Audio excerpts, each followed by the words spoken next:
وہ کہتے ہیں جی کہ ہمارے جو بزرگ وہ جب جلال میں آتے تھے تو نگاہ مار کے پورے پورے شہروں کو آگ لگا دیتے تھے. جب جلال میں آتے تھے تو مرید کی طرف دیکھ کے اسے جلا کے راکھ کر دیتے تھے, پھر لوٹے کی طرف دیکھ کے لوٹے کی ٹوٹی کو سیدھا کر دیتے تھے. شیخ عبد القادر جیلانی کو کچھ لوگ ملنے کے لیے آئے, تو جب ان کے پاس پہنچے تو ان کا ایک جو غلام تھا اس نے لوٹا جو رکھا تو لوٹے کی ٹوٹی قبلہ کی طرف نہیں کی. تو شیخ عبد القادر جیلانی غوث پاک سرکار رضی اللہ تعالیٰ عنہ کو اس پر ملال ہوا, تو آپ نے جلال سے اس کی طرف دیکھا تو وہ آپ کی نگاہ کی تاب نہ لاتے ہوئے جاں بحق ہو گیا. اوے تواڈے بابے ہوتے 302 لگ دی ہے, قتل کا مقدمہ ہوتا ہے.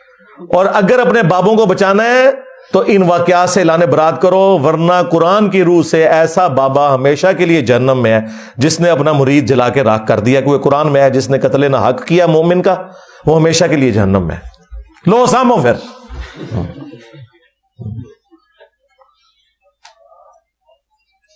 یہ کون سے نبی کے طریقے کے اوپر بابے چل رہے ہیں؟ نبی اسلام نے بھی کسی صحابی کو جلا کے راکھ کیا ہے.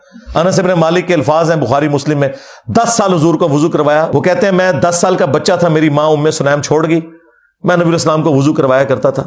عمر 20 سال ہوئی, نبی اسلام دنیا سے چلے گئے. 10 سال حضور کے گھر کے کام کیے, آپ مجھے کام کے لیے بھیجتے تھے, میں بچوں میں کھیلنا شروع کر دیتا تھا, بھول جاتا تھا. لیکن 10 سالوں میں کبھی نبی اسلام نے مجھے کبھی نہیں فرمایا یہ کام کیوں کیا, یہ کیوں نہیں کیا.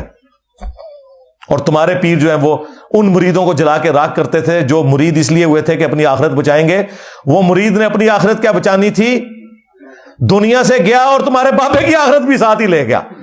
بابے نے آخرت بچانی تھی, بابا خود جہنم میں چلا گیا ساڑ کے. اگر یہ ایسا ہے, اگر عبد القادر جیلانی کی طرف یہ غلط منسوب ہے تو وہ بری ہیں. ان کا دعویٰ ہے کہ نہیں انہوں نے یہ سب کچھ کیا تو ٹھیک ہے, پھر ان کے اینڈ رزلٹ کو سنبھالو. تو جلا کے راکھ کر دیتے تھے جی, نگاہ مارتے تھے. نگاہ میں اللہ تعالیٰ نے اتنی طاقت رکھی ہوئی تھی ان کی. اچھا طاقت رکھی ہوئی تھی, انہوں نے ریٹائرمنٹ لے لیں. ہاں, وہ ہمارے جو بابا جی خادم رضوی صاحب کہا کرتے تھے نا, امام مالک فرماندے نے امت مر جائے کہ نبی دی گستاخیاں ہو رہی ہیں اور امت کچھ نہیں کر رہی. امام مالک فرماندے تھے پھر امت زندہ کیوں ہے, پھر مر جائے ساری, پھر مر جائے ساری. پوری عالم اسلام اس وقت یا تو مر جائے, یا تو مر جائے سارا عالم اسلام, یا پھر حضور کی عزت پر پیرا دے. بس دو باتوں میں سے ایک بات ہے, بس یا سارا اکٹھا ہو کے مر جائے تو یا پھر فرانس کو جواب دے. تو میں نے کیا کہا تھا, رکو ذرا صبر کرو بابا جی, تیرے بابے مر جائیں پہلے. غوث قطب ابدال جن کی ڈیوٹی ہے کہ وہ نگاہ مار کے یوٹیوب کے اوپر رکھی ہوئی گستاخانہ ویڈیوز کیوں نہیں ڈیلیٹ کروا سکے. انہوں نے اپنے نبی کا کلمہ نہیں پڑھا ہوا, وہ غدار ہے اپنے نبی کے. ان کی بزرگی کس دن کام آنی ہے؟ ایسی بزرگی میں لعنت ہو کے بزرگی اور وہ نگاہ مار کے یوٹیوب سے ویڈیوز نہ ڈیلیٹ کروا سکے.